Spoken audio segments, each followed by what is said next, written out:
रात के 12:30 बज रहे थे।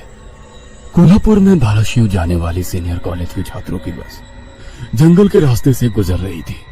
ट्रिप खत्म करके वे वापस धाराशिव आ रहे थे। दिन भर मौज मस्ती करने की वजह से सभी छात्र थक कर सो गए थे। दरवाजे की सीट के पास विकास सर और सुशील सर खर्राटे ले रहे थे।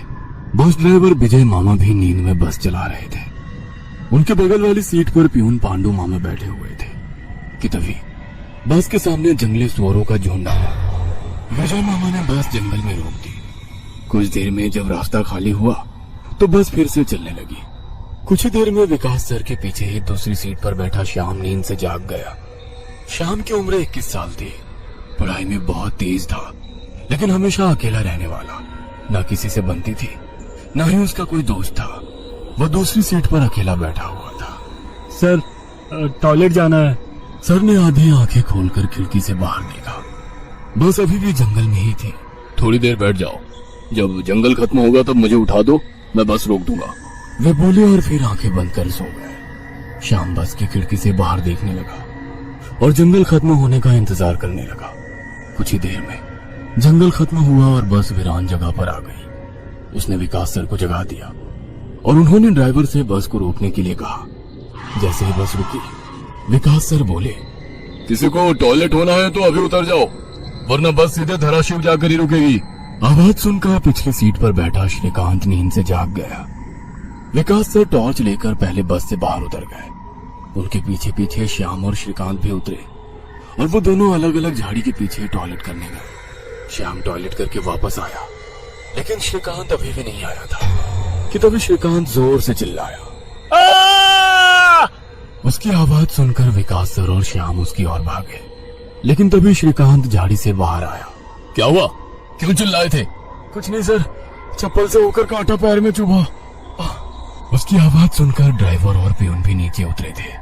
वो सब बस में वापस चढ़ने ही वाले थे कि तभी एक बाइक बस के सामने आकर रुक गई। अरे भाई साहब, यहाँ के नहीं हो क्या आप?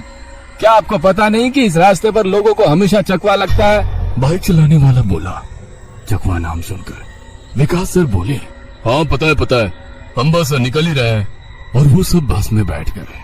सर, वो आदमी किस चकवे के बारे में बात कर रहा था? प्यून ने अगली सीट से ही मुड़कर विकास सर से पूछा।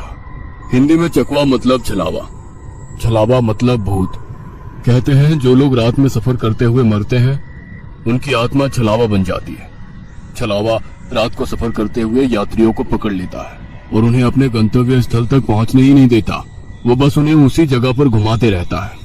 कितना भी भाग लो या फिर गाड़ी तेज भगाओ, आप उसी जगह पर आप पहुंच जाओगे जहां आपको छलावा ने पकड़ लिया था। या फिर वो लोग रास्ते से भटक जाएंगे और उस जगह पहुंच जाएंगे जहां पर छलावा उन्हें ले जाना चाहता है। विकास सर ने बताया। इसके बाद ड्राइवर बोला, और यात्री रात भर उसी जगह पर बार बार घूमते हैं। वो तब तक रास्ता भटकते हैं जब तक सूरज ना उगे। जैसे ही सूरज उगता है, उनकी ताकत कम हो जाती है।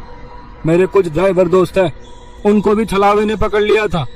कहते हैं छलावा बस उन्हीं यात्रियों को पकड़ता है जो थके हुए होते हैं, क्योंकि उन पर हावी होना बहुत आसान होता है ना। फिर तो छलावा बहुत ही खतरनाक है। प्यून घबराते हुए बोला। अरे कुछ खतरनाक नहीं है, ये सब अंधविश्वास है। ड्राइवर जब थक जाता है तो रात में उसे रास्ता समझना मुश्किल हो जाता है, इसलिए उसे भ्रम हो जाते हैं और वो रास्ता भटकता है। इसे ही अनपढ़ लोगों ने भूत यानी चकवा या छलावा का नाम दिया है। विकास सर बोले। ये सभी बातें श्याम और श्रीकांत सुन रहे थे। नहीं सर, छलावे होते हैं और कुछ छलावे तो जानलेवा भी होते हैं। मेरे दादाजी को छलावे ने इतना परेशान किया था कि मरते मरते बचे थे। रात को जितने भी एक्सीडेंट होते हैं, उनमें से कुछ न कुछ एक्सीडेंट छलावे के कारण ही होते हैं। वो रात के बेरहम शिकार होते हैं। यात्रियों की थकान और डर ही उनकी ताकत होती है। शिकारियों की तरह ही वे यात्रियों को डराते हैं, भगाते हैं और उनकी जान लेकर उनका शिकार करते हैं। हमें बस इतना पता चलता है कि कार एक्सीडेंट में उनकी मौत हो गई है, लेकिन मौत का कारण छलावा ही होता है सर। श्याम ने डरावनी आवाज में कहा। सर, इस का कुछ मत सुनो, इसकी बुआ राइटर है, उन्हीं से सुनी होंगी ये बातें। और राइटर लोगों का तो काम ही होता है बातें बनाना, उसी से तो उनका घर चलता है। पिछली सीट पर बैठे श्रीकांत ने कहा। श्रीकांत, चुप हो जाओ और सो जाओ, उन्होंने डांटते हुए कहा। और उसके बाद सभी लोगों ने आंखें बंद कर ली और सो गए। कुछ समय बीता। श्याम अभी भी जाग रहा था और खिड़की से बाहर देख रहा था। बस किसी जंगल के बीचों बीच से गुजर रही थी कि तभी उसने देखा कि रास्ते के किनारे एक बंद पड़ी चाय की टपरी है। लेकिन यह चाय की टपरी तो मैंने पीछे भी पहले वाले जंगल में देखी थी। वो मन ही मन बोला और खिड़की के बाहर देखने लगा। तब उसे पता चला कि वो तो वही जंगल है जो वीरान जगह से पहले आया था। वह भागते हुए ड्राइवर के पास गया। विजय मामा नींद में बस चला रहे थे, बीच बीच में आंखें झपका रहे थे। विजय मामा, बस कौन से जंगल में है? होगी किसी जंगल में। रास्ते में जंगल कम है क्या? नहीं मामा, हम वापस उसी जंगल में पहुंच गए हैं जहाँ पर बस के सामने जंगली सुअर आ गए थे। नहीं बेटा, तुम्हें कुछ तो गलतफहमी हो रही है। वो जंगल तो कब का पीछे छूट गया है ना। उनकी बहस सुनकर विकास सर नींद से जाग गए। क्या हुआ श्याम? सर, हमें छलावा लग चुका है। उसने हमें पकड़ लिया है क्योंकि बस वापस उसी जंगल में आई है जहाँ से पहले गुजरी थी। लेकिन विकास सर भी ड्राइवर की तरह उस पर विश्वास नहीं कर रहे थे। सर, अगर आपको मेरी बात पर यकीन नहीं हो रहा है तो बाहर देखो। अभी कुछ देर रास्ते के किनारे एक ट्रक दिखाई देगा जो एक्सीडेंट में पलटी हो चुका है। और कुछ ही देर में रास्ते के किनारे सभी को पलटी हुई ट्रक दिखाई दी। ये देखकर सभी हैरान हो गए थे। ड्राइवर ने भी मान लिया कि श्याम सच बोल रहा है कि तभी जंगल खत्म हो गया और बस वही सुनसान वीरान जगह पर पहुंच गई जहां पर वो कुछ देर पहले टॉयलेट करने के लिए रोक दी गई थी। यह देखकर सभी की आंखें फटी की फटी रह गई थी। विकास सर की तो बत्ती ही गोल हो गई थी। श्रीकांत पिछले सीट से आगे आ चुका था। सबके चेहरे का रंग उड़ गया था। बस अभी भी रास्ते पर चल रही थी कि तभी वो फिर से वापस वही जंगल में पहुंच गई। वो सभी जान गए कि उन्हें छलावा ने पकड़ लिया है। ड्राइवर कोई दूसरा रास्ता मिलता है या नहीं ये देख रहा था, लेकिन फिर भी बस वापस उसी जंगल में आ जाती थी। ऐसा लग रहा था कि मानो पूरी दुनिया में बस वही एक रास्ता है जो घूम फिर कर उसी जंगल में ले आता है। सर, अभी इस छलावे से कैसे निकले? मैंने सुना है कि छलावे से बाहर तभी निकल सकते हैं जब सुबह हो जाए। इसका मतलब हमें रात भर इसी सड़क से गुजरना होगा, जंगल से वीराने में और वीराने से जंगल में। क्यों ना हम सुबह होने का इंतजार करते हुए उसी वीरान जगह पर रुक जाए। ड्राइवर बस चलाते हुए बोला। लेकिन शायद मैंने सुना है कि छलावे में रुकना ठीक बात नहीं है। नहीं सर, मेरी बुआ ने बताया था कि अगर सेफ जगह मिल जाए तो रुकने में कोई परेशानी नहीं है। बस इतना ही पता है तुम्हें? और कोई तरीका नहीं है क्या? है, लेकिन वो अभी के लिए नहीं है। और वैसे भी अगर जिस छलावे ने हमें पकड़ा है, अगर वो कमजोर हुआ तो उसकी शक्तियाँ कुछ ही देर में कमजोर हो जाएंगी और हम छलावे से छूट जाएंगे। फिर वो छलावा हमें नहीं पकड़ सकता। इन सभी की बातें सुनकर सोए हुए सुशील सर जाग गए। अरे क्या हुआ? आ गया क्या मेरा बोरगांव? सुशील सर उबासी लेते हुए बोले। तभी सभी ने उन्हें घटी हुई घटना बता दी। यह सुनकर सुशील सर के तो मानो होश ही उड़ गए। लेकिन तभी ड्राइवर जोर से चिल्लाया, सर, आगे एक गांव आया है। यह सुनकर सभी लोग ड्राइवर की तरफ भागे। तब उन्हें रास्ते के किनारे एक बोर्ड दिखाई दिया जिस पर लिखा था, बोरगांव में आपका स्वागत है।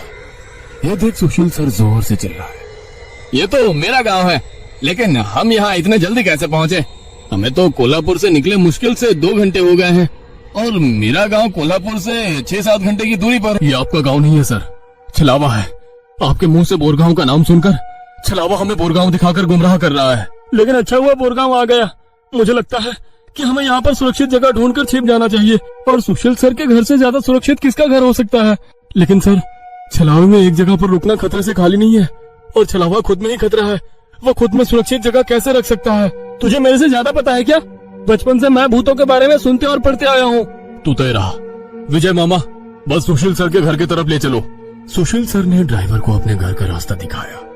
लेकिन तभी उन्हें उनके गली में लोगों की भीड़ दिखाई दी।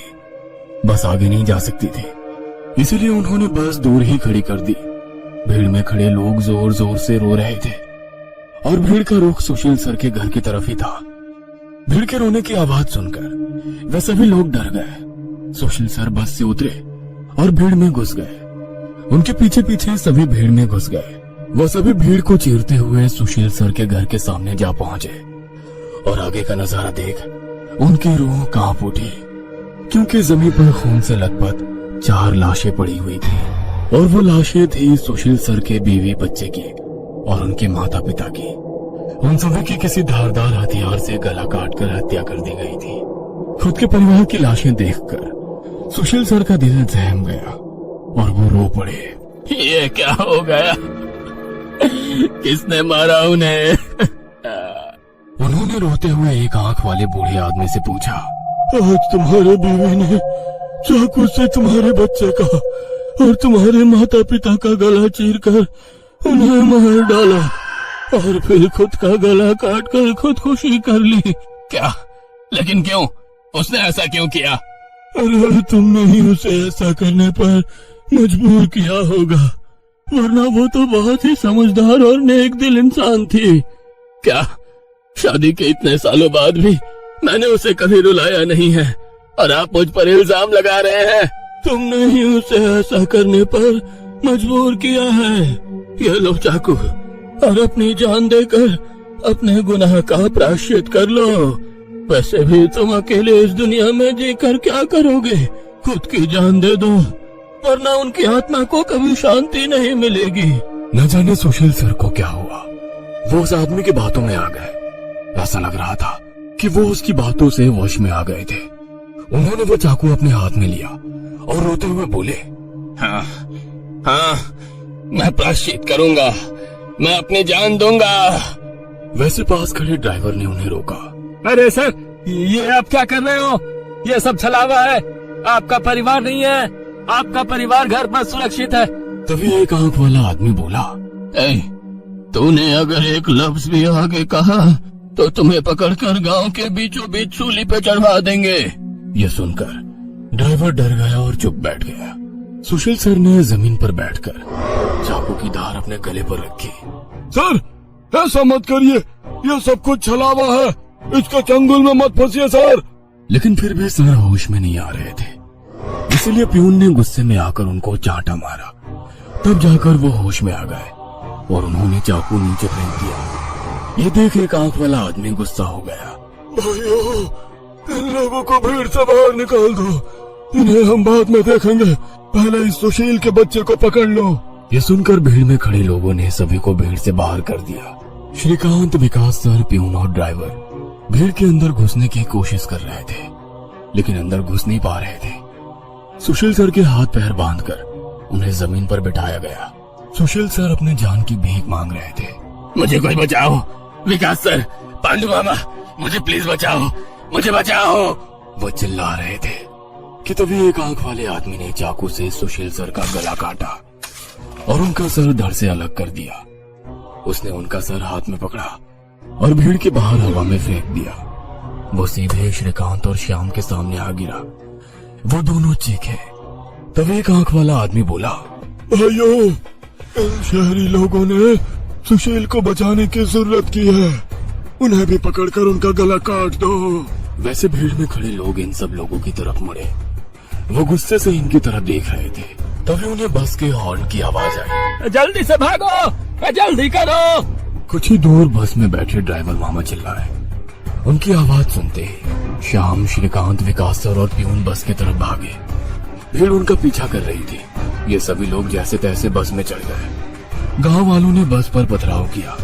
बस के कांच टूटकर बच्चों के शरीर में उसके टुकड़े घुस गए, लेकिन उसमें से कोई भी नींद से जागा नहीं था, क्योंकि वो सब छलावे के प्रभाव से मोहित होकर सो गए थे। श्याम, विकास सर और श्रीकांत के शरीर में भी कांच के टुकड़े घुस गए थे। कुछ लोग बस के सामने खड़े होकर रोड से बस को तोड़ रहे थे कि तभी ड्राइवर ने उन पर बस चढ़ा दी और बस वहां से चल पड़ी। जैसे तैसे बस गांव से बाहर आ गई। हर कोई अपने शरीर से कांच के टुकड़े निकालने में लगा हुआ था। श्रीकांत अपने हाथ में घुसा कांच का टुकड़ा निकाल रहा था कि तभी प्यून वहां पर आया। भतीजे, रुक, मैं निकालता हूँ, वो बोला, क्योंकि श्रीकांत उनकी बहन का बेटा था। बस फिर से वापस जंगल में आ गई थी। न जाने कब वो छलावा उन्हें अपने गिरफ्त से छोड़ने वाला था। सुशील सर की अभी अभी मौत हो चुकी थी। हर कोई घबराया हुआ था। श्याम, अब बताओ हम क्या करें? अरे इसे क्या पूछना है, इसकी वजह से आज सुशील सर की जान चली गई है और हम सब मरते मरते बचे हैं। चुप हो जाओ। हमने उन्हें बचाने की कोशिश की, लेकिन वो खुद अपने भावना को रोक नहीं सके और इसीलिए मारे गए।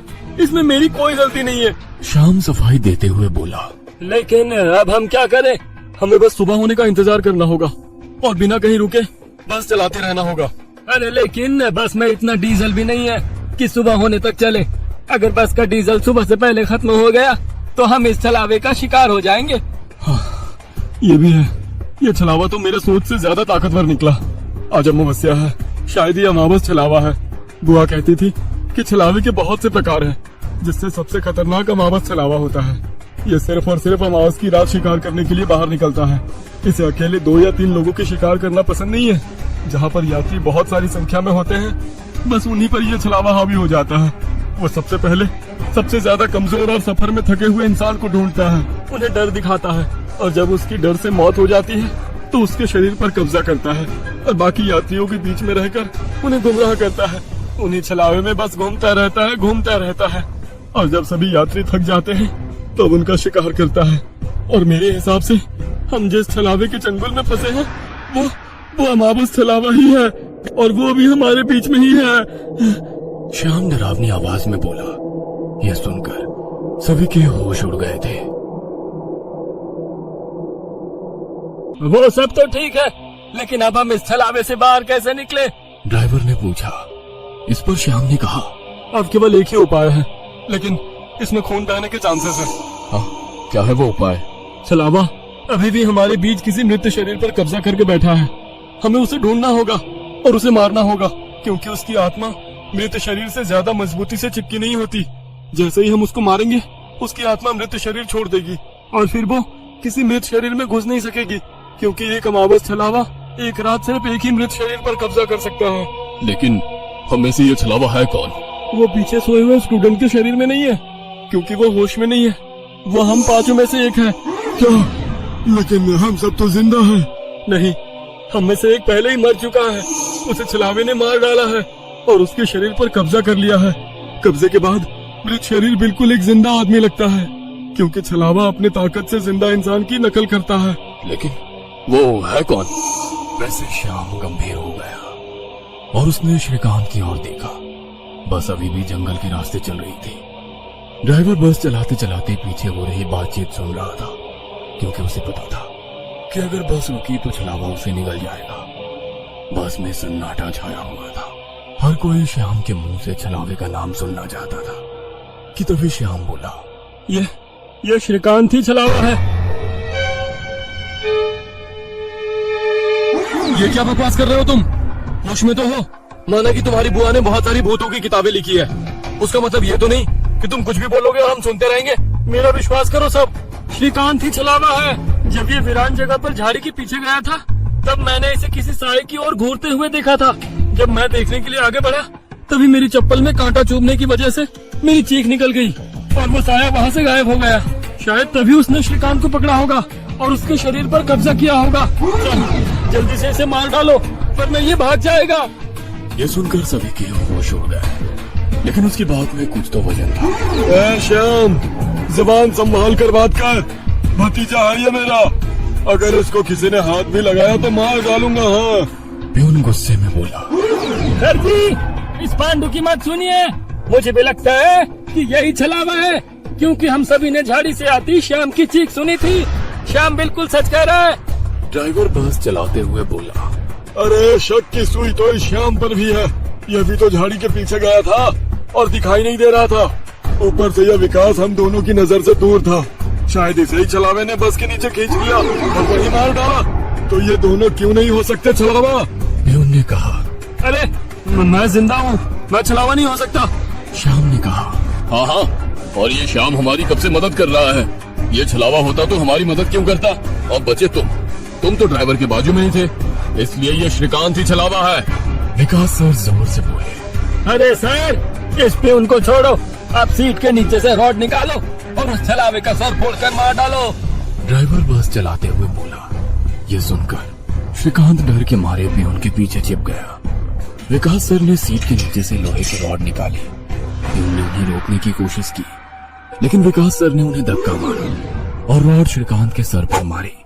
लेकिन श्रीकांत वहां से हट गया और नीचे गिर गया।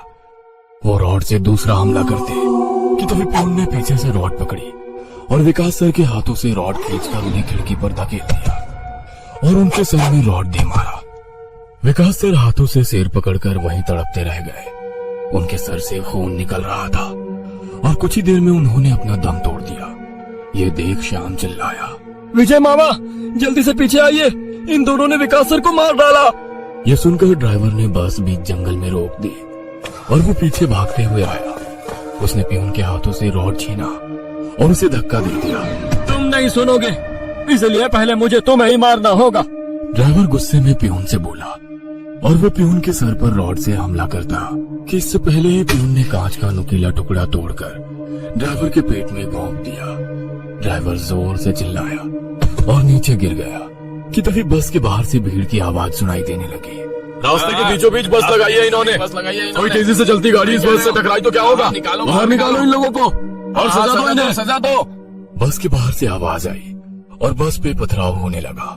पियून आगे की तरफ भागते हुए गया तो देखा कि 5-6 लोग बस पर पथराव कर रहे हैं। लोग गुस्से से चिल्लाने लगे, बाहर निकलो, अंदर क्यों छुप कर बैठे हो? अरे क्या हुआ भाइयों, आप ऐसा क्यों कह रहे हो? पियून चीख चीख कर उनसे पूछ रहा था, लेकिन कोई भी उसकी तरफ ध्यान नहीं दे रहा था। तभी श्याम श्रीकांत से बोला, ये लोग सिर्फ छलावा है। हम जंगल में रुके हुए हैं, इसलिए हम मुसीबत में पड़ चुके हैं। विकास सर और ड्राइवर दोनों मर चुके हैं, फिर भी हम छलावे से बाहर नहीं निकले। इसका मतलब छलावा अभी भी हमारे बीच में है और वो छलावा तुम्हारा मामा है। यह सुनकर श्रीकांत की आंखें फटी की फटी रह गई। नहीं, ऐसा नहीं हो सकता। अरे ऐसा ही है श्रीकांत। तुमने देखा कि किस तरह से तुम्हारे मामा ने विकास सर और ड्राइवर की जान ली। वो उन्हें सिर्फ घायल भी तो कर सकता था, लेकिन नहीं, उसने उनकी जान ली। अब तो अपने मामा फ्रेम से बाहर आओ श्रीकांत और देखो उस आदमी को, वो तुम्हारा मामा नहीं छलावा है। ये सुनकर श्रीकांत सोच में पड़ गया। श्रीकांत, लोग अभी बस के कांच तोड़कर अंदर आ जाएंगे और हमारी जान ले लेंगे। इससे पहले हमें यहाँ से निकलना होगा। मैं बस को यहाँ से निकालता हूँ और तुम इस छलावे को पीछे बुलाकर इस कांच के टुकड़े से घोंप दो। छलावा मर जाएगा और हमारी जान बच जाएगी। श्याम बोला और ड्राइविंग सीट की तरफ निकल पड़ा। लेकिन तुम्हें ड्राइविंग आती है क्या? अरे मेरे मामा की ट्रैवल एजेंसी है, इसलिए मैं बस पहले ही चलाना जानता हूँ, उसने कहा और ड्राइविंग सीट पर जा बैठा। उसने बस चालू की और बस चलाने लगा। पियून पीछे श्रीकांत के पास जा पहुंचा। श्याम बहुत ही मन लगाकर बस को भगा रहा था कि तभी उसे पियून की चीख सुनाई दी। उसने मिरर में देखा तो पियून गले में हाथ लगा के नीचे गिर गया। श्रीकांत के हाथ में खून से सना कांच का टुकड़ा था। उसने अपने ही मामा को गला काट कर मार डाला था। श्रीकांत श्याम के पास आया। श्याम ने बस रोक दी। मैंने छलावे को मार डाला। ये सुनकर श्याम जोर जोर से हंसने लगा और उसकी आंखें लाल हो गई और वो डरावनी आवाज में बोला, लेकिन छलावा तो मैं हूँ। ये सुनकर श्रीकांत के तो होश उड़ गए। अरे चौंक क्यों रहे हो? मैं ही छलावा हूँ। जंगल में जब बस के आगे सुअरों का झुंड आया था, तभी मैं बस में घुस गया था। मैंने बस में सबसे कमजोर और थका हुआ यात्री चुना। ये श्याम थकान के कारण गहरी नींद में सो गया था। मैंने इसे जगाया और मेरा असली रूप दिखाया। मेरा डरावना रूप देखकर ये उसी वक्त सीने पर हाथ लगाते हुए मर गया। मैंने तुरंत इसके शरीर पर कब्जा कर लिया। तभी मैंने जाना कि पिछली सीट पर बैठा एक लड़का, मतलब कि तू, आधी नींद में था और टॉयलेट जाने के विचार में था, और मैंने अपना खेल शुरू कर दिया। मैंने बस में बैठे सभी को छलावे की कहानी सुनाकर डरा दिया, क्योंकि डर ही मेरा सबसे बड़ा हथियार है। मैंने जानबूझकर तुम सबको गुमराह किया और सुशील सर के गांव ले गया और तुम्हें छलावे में रुकने के लिए मजबूर किया और सुशील सर की जान ली। मैंने ही विकास सर, तेरा मामा और ड्राइवर को एक दूसरे से लड़ाया ताकि वो आपस में लड़ कर मर सके, और आखिर में मैंने तुम्हारे हाथों से ही तुम्हारे मामा का खून करवाया। ऐसा कहकर वो हंसने लगा। यही मेरा खेल यानी कि शिकार थी। तूने अपने ही मामा की जान ली, उस मामा की जिसने तुम्हें बचाने के लिए अपने जान पर खेलकर 2 आदमियों की जान ली। अब तुम्हारा जी कर क्या फायदा? ये सुनकर श्रीकांत की आंखों में आंसू आ गए। उसे अपनी गलती का एहसास हो गया। श्रीकांत, आओ बैठ जाओ इस ड्राइविंग सीट पे और ठोक दो इसे किसी पेड़ पे। ले लो खुद की और इन सभी यात्रियों की जान। छलावा श्रीकांत की आंखों में देखकर बोला। शायद उन लाल आंखों का जादू श्रीकांत पे हो रहा था। वो छलावे की बातों में आ गया था, जैसे सुशील सर आ गए थे और खुद की जान लेने के लिए तैयार हो गए थे। शायद श्रीकांत को अपने किए का पछतावा हो रहा था और वो छलावे की बात मानने वाला था कि तभी श्रीकांत ने अपने आंसू पोंछे और वो जोर से चिल्लाया, मामा! छलावे को पीछे पैरों की आहट सुनाई दी और उसने मुड़कर देखा कि तभी प्यून ने लोहे का रॉड छलावे के सर पे दे मारा और उसके सर पर 4-5 बार हमला कर उसका सर कुचल दिया। तुम्हें क्या लगा खेल केवल तुम ही खेल सकते हो? अरे मैंने तो तुम्हें तभी पकड़ लिया था जब तुम विकास सर और ड्राइवर की मौत देखकर मुस्कुरा रहे थे। तुम अपनी खुशी छुपा नहीं पाए। तब मेरे दिमाग में तुम्हारी बातें आई। जानबूझकर तुमने हमें गुमराह करके छलावे में रोका और तुम्हारी वजह से सुशील सर की जान गई। तुमने मुझ पर ही छलावा होने का इल्जाम लगाया, हाँ? और मेरे मामा विकास सर और ड्राइवर के बीच आग लगा दी और बाद में तुमने मुझे ही मेरे मामा को मारने के लिए कहा। और हद तो तब हो गई जब तुमने कहा कि तुम्हारे मामा की ट्रैवल एजेंसी है, जबकि श्याम का मामा तो हमारे कॉलेज के बाहर गोलगप्पे का ठेला लगाता है। श्रीकांत ने अपने मामा के हाथों से लोहे की रॉड ली और छलावे से बोला, अब तुम चैन से शिकार करने के लिए अगले अमावस की रात का इंतजार करो, क्योंकि आज तुम खुद शिकार हो गए हो। और ऐसा कहकर उसने एक रॉड का वार उसके कुचले सर पे कर दिया और उसके शरीर से छलावा काले धुएं के रूप में बाहर निकला और बस के बाहर निकल गया। और जैसे ही छलावा बस से बाहर निकल गया, सभी स्टूडेंट्स नींद से बाहर आ गए। आज पहली बार कोई अमावस छलावा किसी यात्री से हारा हुआ था। बस के ऊपर हवा में उड़ता हुआ छलावा दर्द से तड़पने लगा और चिल्लाते हुए हवा में दिखा गया। उस छलावे को अपनी योनि से मुक्ति मिल गई, क्योंकि ये सृष्टि का नियम है कि जब भी कोई छलावा इंसान से हारता है उसका अंत हो जाता है और उसे मुक्ति मिल जाती है। आधी रात का समय था। एक गाड़ी हवा से बातें करती लोनावला की घुमावदार सड़कों पर दौड़ी चली जा रही थी। गाड़ी के अंदर तेज म्यूजिक चल रहा था और अंदर बैठे चारों नौजवानों अक्षय, रवि, आयशा और आदि ने अपने हाथ में एक एक कोल्ड ड्रिंक की बोतल पकड़ी हुई थी, जिसमें उन्होंने शराब मिला रखी थी। शराब के नशे में झूमते हुए अचानक ही अक्षय ने गाड़ी में ब्रेक लगाया। अचानक ब्रेक लगने के कारण चारों को एक जोरदार झटका लगा और जैसे शराब का नशा एक झटके में चूर हो गया। घबराते हुए रवि, आदि और आयशा गाड़ी से बाहर निकल आए। क्या हुआ अक्षय? इतनी जोर से ब्रेक क्यों लगा दिया? सब ठीक तो है ना? लगता है डिक्की खुली रह गई है। जा दी, तू चेक करके आ। कुछ नहीं हुआ बे, बस वैसे ही मजे ले रहा था। इसका बर्थडे है, इसे परेशान करना तो बनता है ना। तुम्हें अगर ज्यादा मस्ती सूझ रही है तो हटो, मैं ड्राइव करती हूँ। गाइस, मुझे लगता है अक्षय पीकर आउट हो चुका है। ए आयशा, चुप करके बैठना पीछे। बोला ना तुझे मजाक कर रहा था। आदि आ जाना यार, कुछ नहीं है डिक्की में, बैठ जल्दी। आशा के बुलाने पर आदि भी आकर अपनी सीट पर बैठ जाता है और अक्षय वापस से गाड़ी स्टार्ट कर देता है। यार 100 की स्पीड में भागती गाड़ी में तूने ब्रेक लगा दिया। अगर गाड़ी पहाड़ से नीचे गिर जाती तो अभी इन वादियों में भूत बनकर घूमते अपन लोग। हाँ यार प्लीज ऐसा करो, किसी लॉज पर गाड़ी रोक दो, हम लोग सुबह निकलेंगे। अब तेरी क्या प्रॉब्लम है? तुम लोग समझ नहीं रहे हो यार, तुम सबको चढ़ गई है, अपने होश में नहीं हो तुम लोग। इस तरह लॉन्ग ड्राइव पर जाना सही नहीं है और तुम लोग अभी इस हाईवे के बारे में ज्यादा कुछ जानते भी नहीं हो। यार तेरा ही बर्थडे मनाने जा रहे हैं, तू सारा मजा मत खराब कर। अच्छा बता, क्या प्रॉब्लम है इस हाईवे में? यार मैंने बोला ना, ये रास्ता सही नहीं है। यहाँ के लोकल्स का कहना है कि आगे पहाड़ी पर अक्सर रात में एक्सीडेंट होते हैं। क्या बकवास है ये? एक्सीडेंट किस रोड पर नहीं होते? हाँ, इसमें क्या नई बात है? होते हैं, सब जगह होते हैं, लेकिन यहाँ पर वजह कुछ और होती है। बस तो यू टर्न लो और पीछे चलो। अब तो तूने चैलेंज कर दिया भाई को, अब गाड़ी नहीं रुकने वाली। आदि के लाख रिक्वेस्ट करने पर भी अक्षय ने फिर से गाड़ी का गियर बढ़ा दिया और एक बार फिर से उनकी गाड़ी हवा से बातें लगी।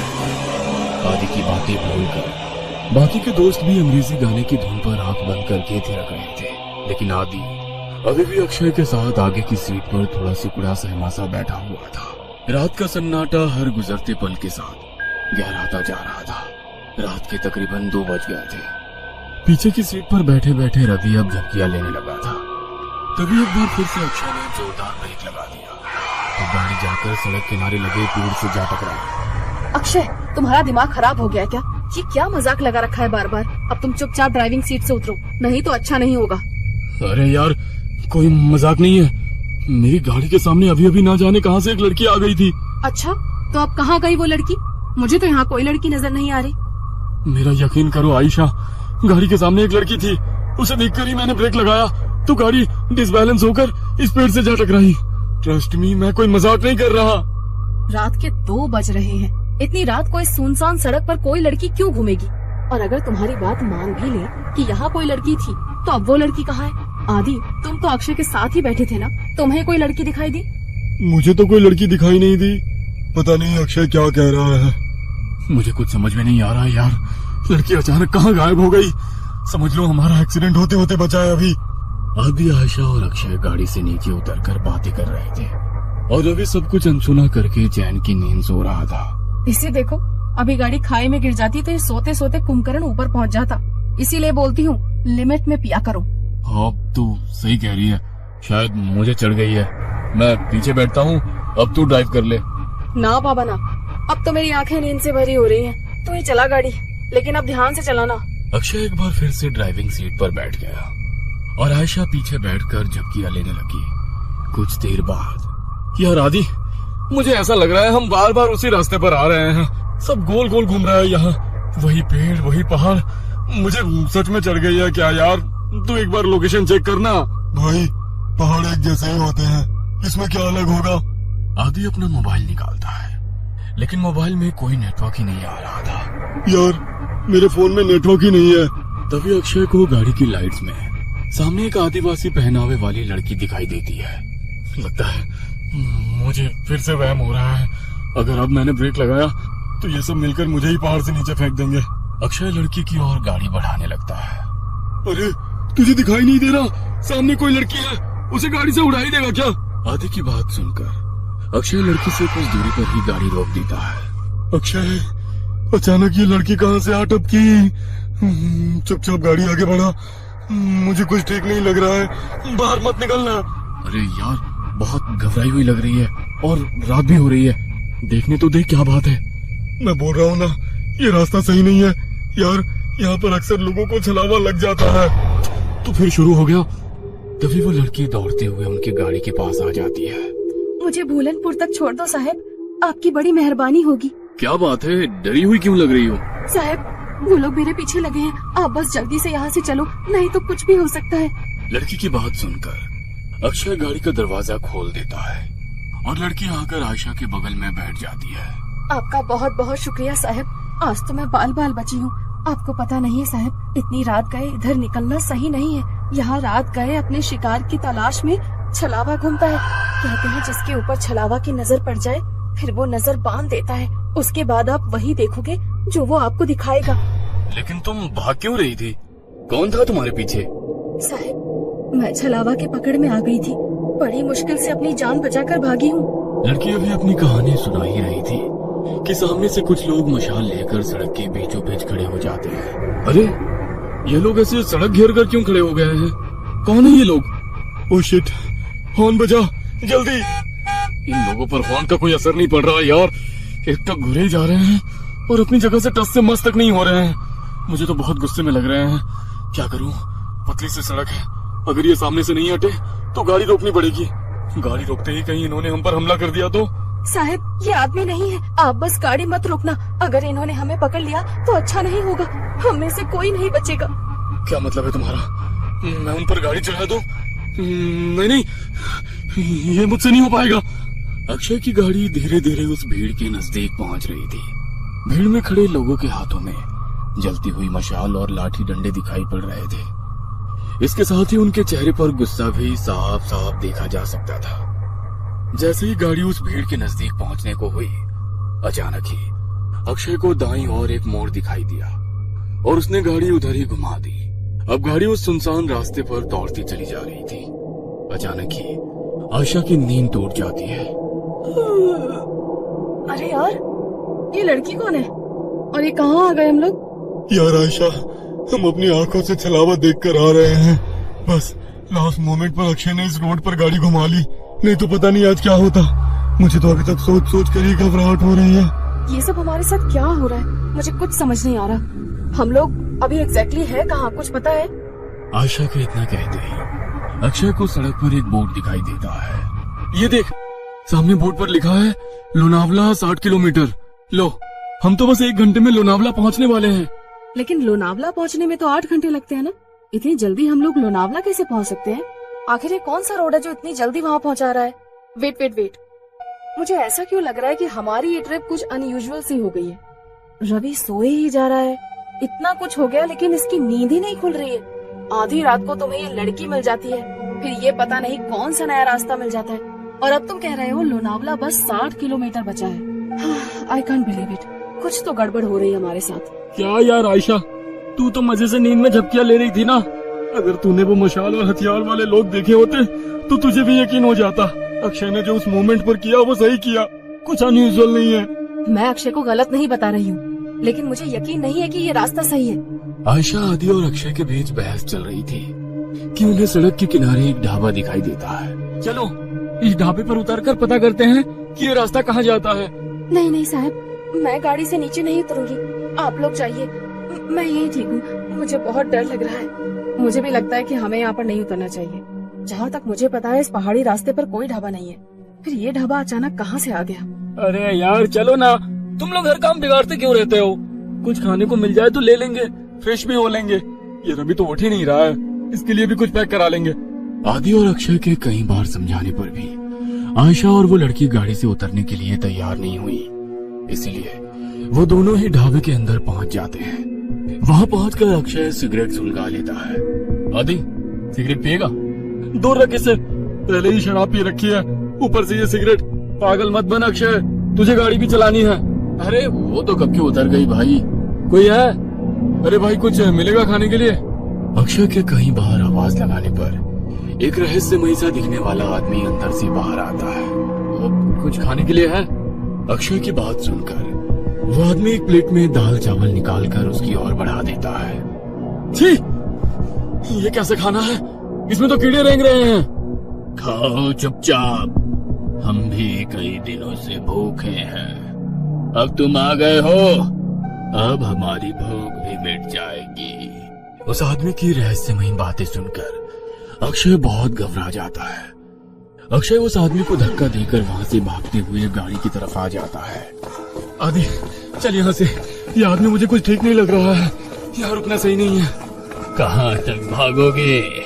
वो तुम तक पहुँच चुका है, छल चुका है तुम्हें। अब तुम में से कोई नहीं बचेगा। इतना कहकर वो आदमी वहां से गायब हो जाता है। अक्षय और आदि हाँफते हुए वापस गाड़ी में आकर बैठ जाते हैं। गाड़ी में बैठ आदि, हम अभी भी छलाओ में हैं और उस आदमी ने अभी हमसे कहा कि वो हम तक पहुंचकर हमें छल चुका है। इसका मतलब कहीं ये तो नहीं कि छलावा हम में से ही कोई एक हो? अबे क्या बकवास कर रहा है? क्या नई कहानियां बना रहा है अब तू? अरे तू तो पूरे रास्ते सो रहा था ना, तुझे नहीं पता हमारे साथ क्या क्या हुआ है। तू चुप रह, ये ढाबा भी एक छलावा ही था। कुछ समझ नहीं आ रहा है क्या सच है क्या भ्रम। 1 मिनट रवि, इतनी बार गाड़ी रुकी, इतना शोरगुल हुआ, तेरी नींद कैसे नहीं टूटी? तो रवि ही है ना? कहीं ऐसा तो नहीं कि यही छलावा हो? सोचो गाइस, पूरे रास्ते इसने हमसे कोई बात नहीं की है। ए, तुम लोग पागल हो गए हो क्या? हाँ, मुझे तो लगता है ये लड़की ही छलावा है। आधी रात को सड़कों पर लड़कियां नहीं प्रेत घूमती है। मेरी मानो तो इसे पहाड़ से नीचे धकेल कर छुटकारा पाओ इससे, देखना उसके बाद सब सही हो जाएगा। पागल मत बनो, मैं एक इनोसेंट लड़की को ऐसे कुछ भी करने नहीं दूंगा। मुझे तो लगता है साहब ये आदि सर ही छलावा है। यही हमें ढाबे में ले जाने के लिए पीछे पड़े थे। ये सब इनकी ही चाल है। अरे बस करो तुम सब के सब, ये क्या तमाशा शुरू कर दिया? तुम चुप करो अब, मैं अभी मरना नहीं चाहती। सबसे पहले तो मैं इस लड़की का काम तमाम करूंगी। मुझे भी लगता है कि ये लड़की ही गड़बड़ है। आयशा अपने बगल में बैठी उस आदिवासी लड़की का गला दबाने लगती है। आयशा को उस लड़की का गला दबाते देखकर अक्षय गाड़ी रोक देता है और उसे बचाने की कोशिश करने लगता है। इस लड़की के लिए मैं अपने दोस्तों की जान खतरे में नहीं पड़ने दूंगा। रवि गाड़ी में रखी लोहे की रॉड उठाकर उस लड़की के सर पर तीर मारता है। ये क्या कर दिया तूने? बस खत्म हो गई प्रॉब्लम। इसकी बॉडी को गाड़ी से बाहर फेंको और आगे बढ़ो। लड़की को मारने के बाद वे लोग उसकी बॉडी को गाड़ी से नीचे उतार रहे होते हैं। कि तभी दूसरी ओर से कुछ गांव वाले मशाल लेकर उनकी ओर दौड़ते दिखाई पड़ गए। ये तो वही लोग हैं ना जिसे ये लड़की छलावा बोल रही थी। इसका मतलब छलावा अभी भी हमारे आसपास ही है। जल्दी चलो यहाँ से। वे चारों घबरा कर फिर से गाड़ी में बैठ जाते हैं। देखो, सुबह होने में बस 1 ही घंटा बाकी है। हमारे बीच जो भी छलावा है वो अगले 1 घंटे में हम सबको अपने साथ ले जाएगा। हमें उसके बारे में पता लगाकर उसे खत्म करना होगा, नहीं तो हम में से कोई नहीं बचेगा। Calm down. ये जो कुछ भी है इसने हमारी सोचने की शक्ति को खत्म कर दी है। हम लोग एक भ्रम में हैं। क्या सच है क्या झूठ कुछ भी समझ नहीं आ रहा है। वो हमें इमोशनली ब्रेक कर रहा है ताकि हम पर काबू कर सके। तू अपना प्रवचन अपने पास रख, मैं तुम तीनों को ही खत्म कर दूंगा। तो छलावा के बचने का कोई चांस भी नहीं रहेगा। तो मुझे भी मार देगा रवि? तू तो मुझसे प्यार करता था ना। Shut up! मुझे यहाँ से जिंदा अपने घर जाना है बस। इससे पहले कि रवि आयशा को मारता, आयशा अपने गले में पहने हुए स्कार्फ से रवि का गला घोटने लगती है। तू ही है वो राक्षस, तुझे ही खत्म कर देती हूँ, सारी प्रॉब्लम खत्म हो जाएगी। आयशा और रवि के बीच होती हाथापाई को देखकर अक्षय अचानक से अपनी सीट के पास रखी बियर की बोतल को आदि के सर पर दे मारता है। उस फूटी हुई बोतल से ही अक्षय आदि के ऊपर एक के बाद एक कई सारे वार कर देता है। अक्षय के आदि पर हमला कर देने से अचानक ही आदि का चेहरा बदलने लगता है और वो खौफनाक चेहरे वाली प्लेट में बदल जाता है। आदि का चेहरा बिल्कुल काला हो गया था और उसके बदन पर कपड़े भी पुराने और फटे दिखाई दे रहे थे। हैरानी से अक्षय की ओर घूरते हुए वो जोर से चिल्लाया, नहीं, ये नहीं हो सकता। आज तक मेरे भ्रम जाल से निकलकर कोई बाहर नहीं आ पाया है। तुझे कैसे पता चला कि मैं ही छलावा हूँ? पिछले काफी देर से मैं आज रात की सारी घटनाओं की कड़ियां आपस में जोड़ने की कोशिश कर रहा था। तुझे पहले ही पता था कि हम तेरा बर्थडे मनाने लोनावला जा रहे हैं। घर से तो तू खुशी खुशी हमारे साथ आ गया था, लेकिन जैसे ही ये पहाड़ी हाईवे स्टार्ट हुआ तू कुछ अजीब सा व्यवहार करने लगा। पहले तूने कई बार मुझे यू टर्न लेने को कहा, जबकि तू जानता था उस रोड पर आगे 10 किलोमीटर तक कोई यू टर्न नहीं है। इसके बाद उस लड़की को लिफ्ट देने से मना करना, अचानक से छलावे की कहानी सुनाने लगना, जबकि तू तो इन बातों को कभी मानता ही नहीं है। वो गांव की लड़की ठीक कह रही थी, तू ही मुझे जानबूझकर उस ढाबे में ले गया था, लेकिन मैं वहां से बचकर किसी तरह निकल आया। मेरी सिगरेट के लिए पूछने पर तूने मेरा हाथ जब झटका वो मुझे बहुत अजीब लगा था। और सबसे जरूरी बात, रवि तो पूरे रास्ते गाड़ी से उतरा ही नहीं था। इसलिए जब आयशा रवि को मारने लगी तो मैंने तेरी तरफ नजर घुमाकर देखा। तू अपनी सीट पर बैठा बड़े आराम से मुस्कुरा रहा था। कोई दोस्त अपने दोस्त को ऐसी हालत में देखकर हंस नहीं सकता। मैं समझ गया कि छलावा तू ही है और कोई नहीं। मूर्ख हो तुम सब। मैंने तुम्हें समझने के लिए कितने मौके दिए, लेकिन तुम मूर्ख के मूर्ख ही रहे। मैंने तुम्हें बताया था छलावा जो चाहेगा तुम बस वही देखोगे। मैंने तुम लोगों की नजर और दिमाग को बांध रखा था। गांव के लोग उस लड़की को नहीं, मुझे पकड़ने के लिए तुम्हारा पीछा कर रहे थे। इसलिए मैंने तुमसे कहा कि गाड़ी मत रोकना। मैंने ही तुम्हें वो ढाबा दिखाया ताकि तुम सब वहां नीचे उतर जाओ और मैं अपना शिकार कर लूं। लेकिन ये आयशा बहुत चालाक है, इसने गाड़ी से उतरने से मना कर दिया था, इसलिए मैं वहां शिकार करने से चूक गया। बस कुछ देर की बात और थी, इस रवि के मरते ही तुम दोनों एक दूसरे की जान के दुश्मन बन जाते और एक दूसरे को मार डालते हैं और मेरी जीत हो जाती। अगर ये आदि नहीं है तो हमारा आदि कहाँ है? तुम्हारा आदि तो उसी जगह मेरा शिकार बन गया था जब पहली बार तुम सब गाड़ी से उतरकर इस अक्षय से झगड़ा कर रहे थे और वो गाड़ी की डिक्की चेक कर रहा था। अक्षय, मार इसको, छोड़ना मत। उसने हमारे आदि को मार डाला, मैं इसे नहीं छोड़ूंगी। सुबह के 4 बज चुके हैं, अब तुम लोग मेरा कुछ नहीं बिगाड़ सकते। इतना कहकर वो छलावा वहां से गायब हो जाता है। जन्मदिन के दिन ही अपने दोस्त को खोने के गम ने उन सबको तोड़ कर रख दिया था। उस रात छलावे से उनकी जान तो बच गई थी, लेकिन अपने दोस्त को खोने का गम जीवन भर उनके सीने पर बोझ बनकर उन्हें सालता रहा।